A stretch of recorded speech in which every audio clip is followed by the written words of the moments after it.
Hello and welcome. Today, we take you back to a moment that changed the course of history.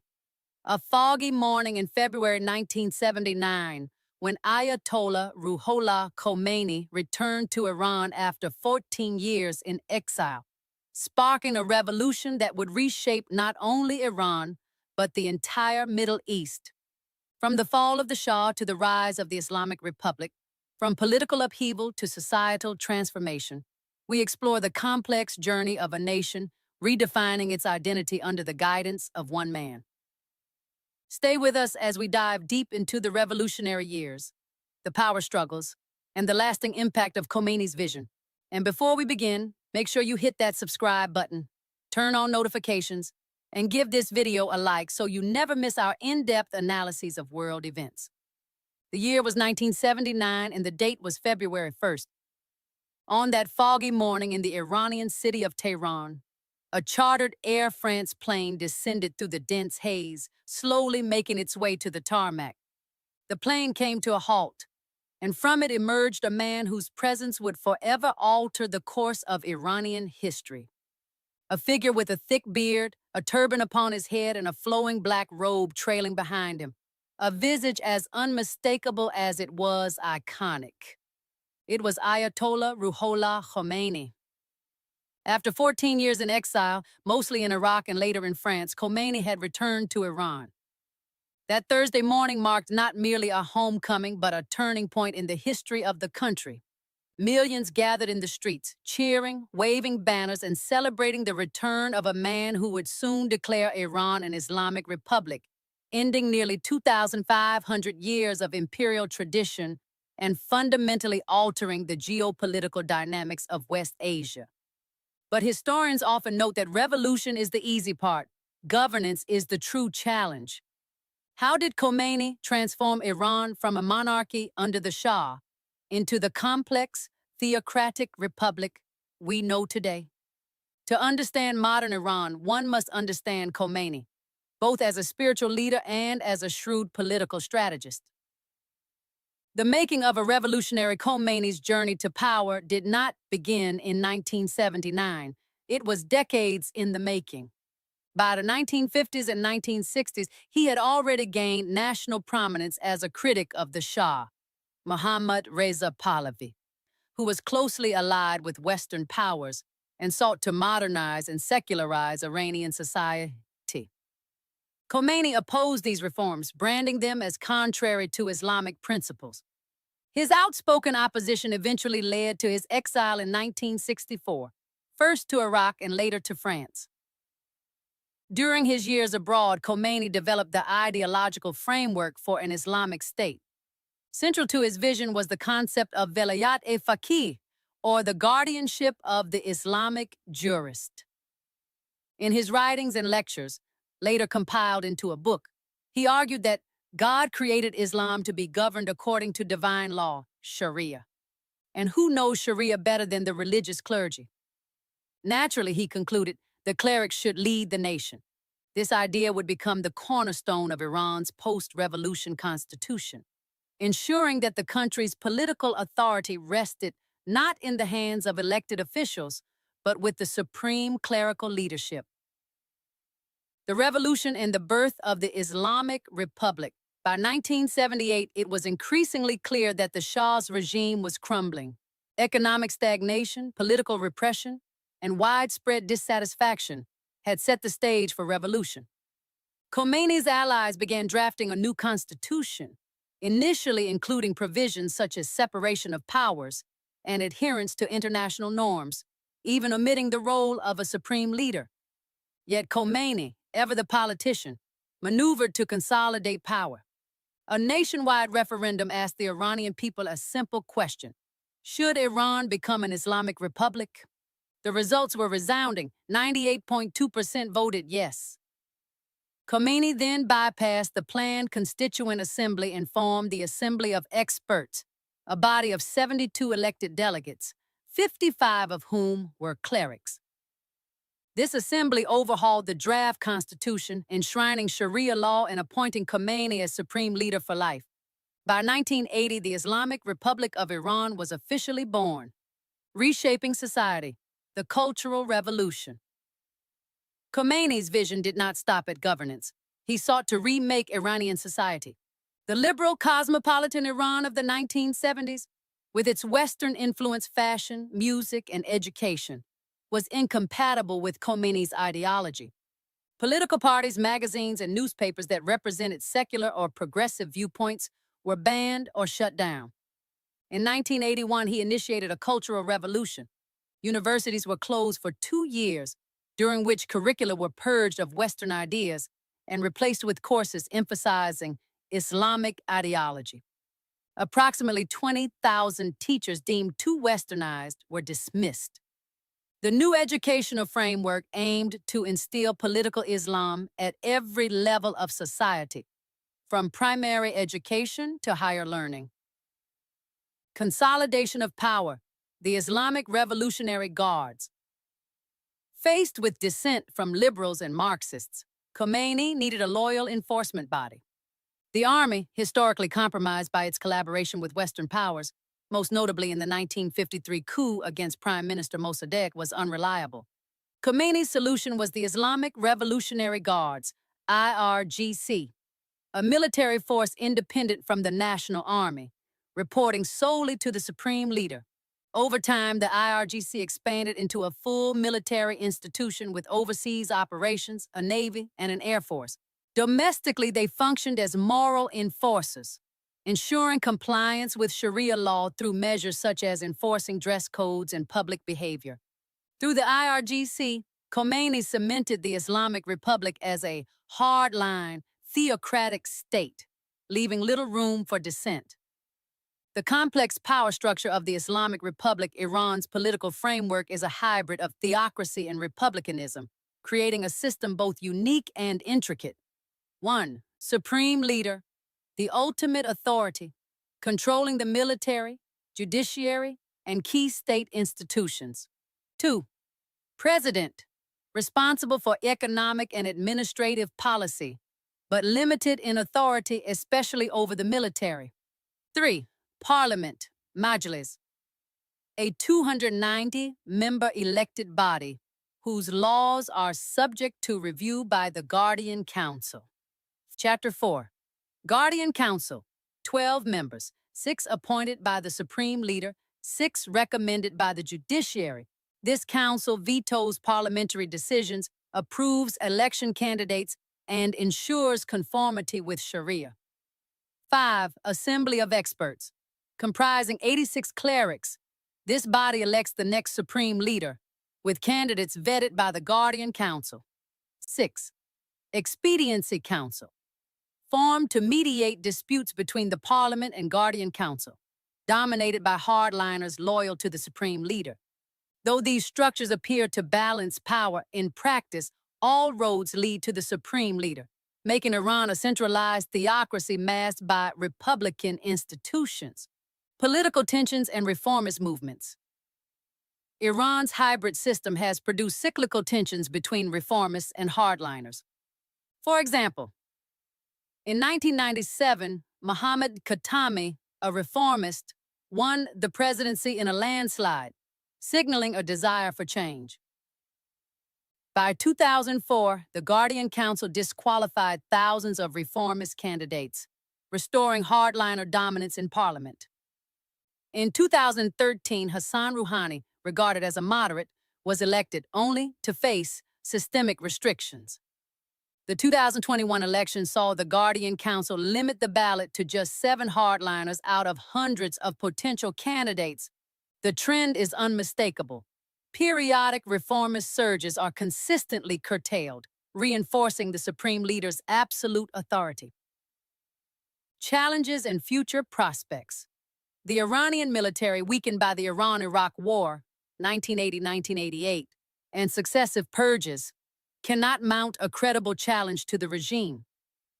Succession within the clerical hierarchy remains a sensitive issue, as seen after Khomeini's death in 1989, when Ayatollah Ali Khamenei was chosen over other candidates. Economically, sanctions and conservative policies have constrained Iran's growth. Social unrest, particularly over laws like mandatory hijab, demonstrates that popular discontent continues to simmer. For the Islamic Republic to endure, it faces a delicate balancing act, modernizing the revolution without undermining the ideological foundation that sustains it. History, however, cautions that this is no easy feat. As seen in other revolutionary regimes, modernization can precipitate collapse if not carefully managed. From the foggy runway in February 1979 to the complex political architecture of modern Iran, Ayatollah Khomeini's influence is evident in every aspect of the country. His vision transformed Iran from a Western-backed monarchy into a revolutionary theocracy, redefining governance, society, and regional geopolitics. The Islamic Republic has endured for nearly 45 years, but challenges remain. Economic stagnation, social unrest, and generational shifts threaten the regime's stability. The story of Iran is, in essence, a story of vision, power, and persistence. It is a reminder that revolutions do not end with the fall of a regime. They begin anew with the creation of a state, the shaping of society, and the continual struggle to maintain authority over time. As Iran looks to the future, the world watches closely, aware that the lessons of 1979 still echo in every corner of the country. The strategy behind Khomeini's consolidation of power. Khomeini's genius was not just ideological, it was profoundly strategic.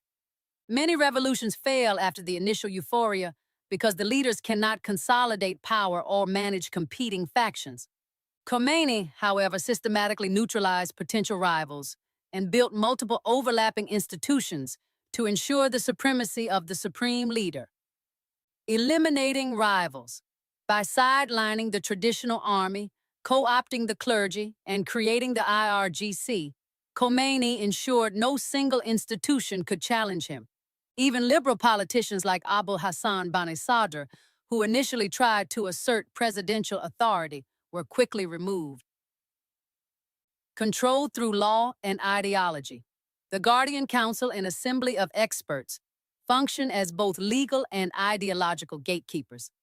Their authority to approve candidates and veto legislation ensures that even elections, which appear democratic, cannot alter the supremacy of hardline Islamic rule.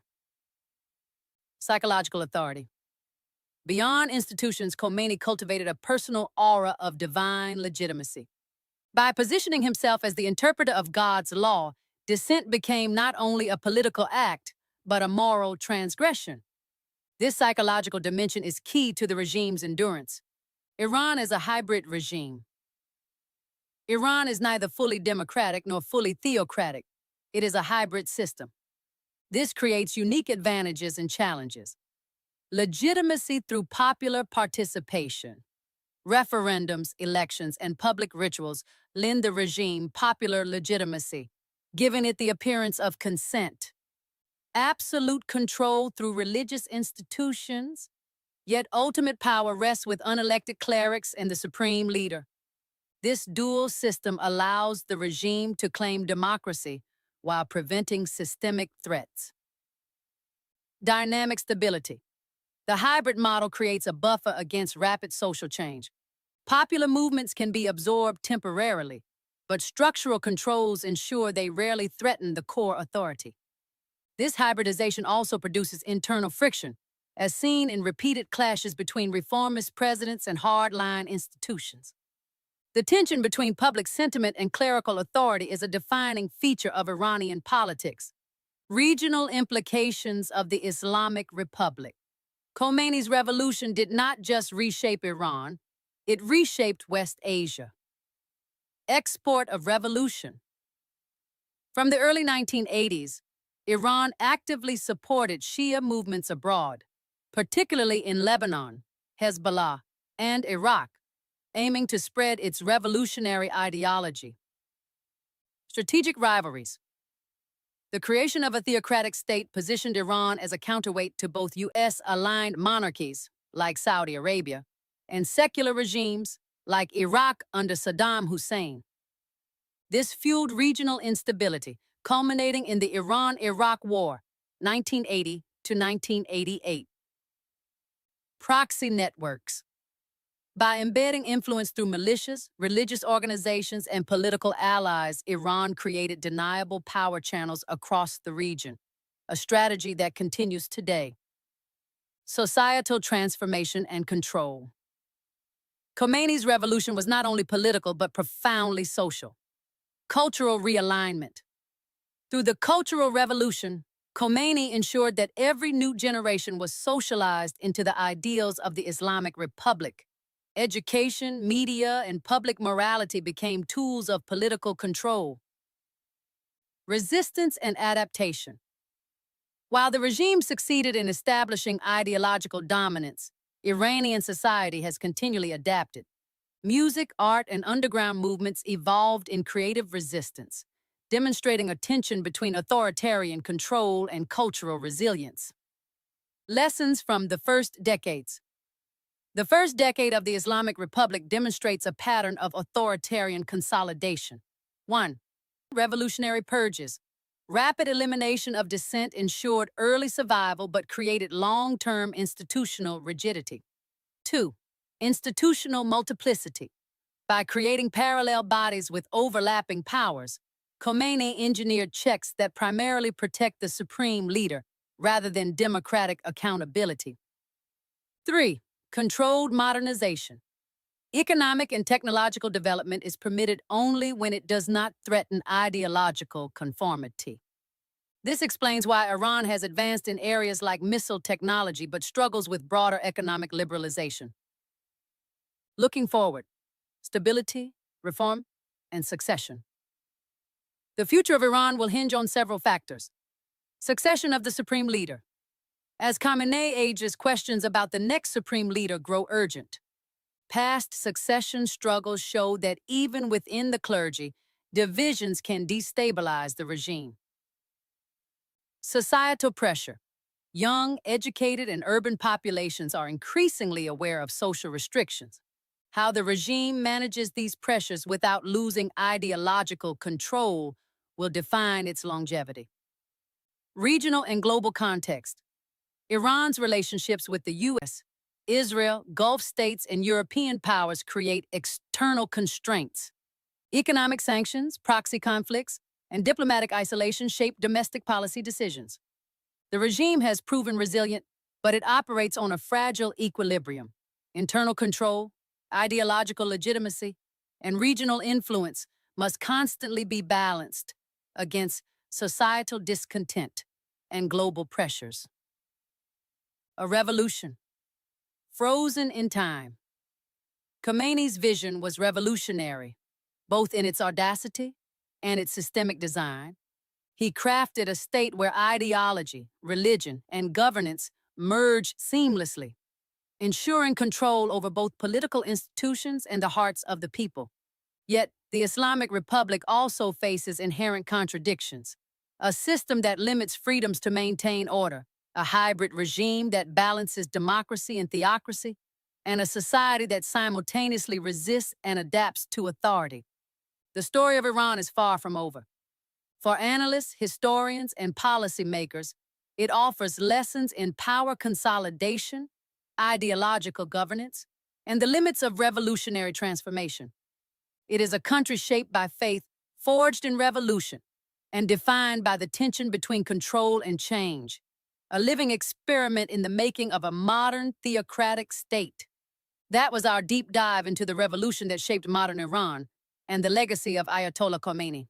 From the streets of Tehran to the halls of power, the story of Iran is one of faith, politics, and a struggle for control that continues to this day. If you found this video insightful, make sure to like, share, and subscribe to more comprehensive coverage of global events and historical analyses. Comment below with your thoughts. Do you think Iran's revolutionary structure will change in the coming years? We love hearing from you. And don't forget to click the bell icon so you're the first to get our latest reports. Thank you for watching, and stay informed with news